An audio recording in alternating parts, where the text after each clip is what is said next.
Yes. This might be a dumb question, but No dumb questions. Severe scoliotic patients, like when you get them off the table, how do you straighten out the spine? Like they have contraction, going through their Well, the muscle contraction, that's the easy part. That's why we have great anesthesiologists to help with a little bit of that.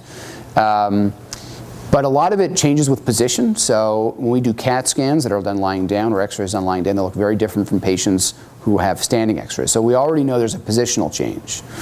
The other areas where we get correction depends on whether the spine is flexible or whether it's rigid.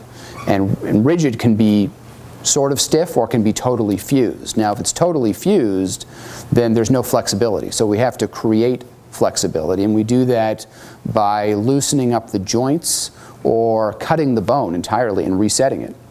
And so it really just depends. In many cases where there's some flexibility and it's just a muscular problem, positioning, anesthetic, those things help.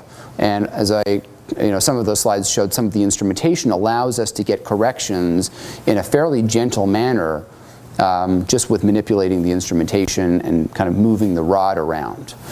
In other cases that are more stiff, then we've got to work a little harder. Yeah. Good. Any other questions? Okay, very good. Well, thank you very much. Thanks for your attention. Oh, thank you.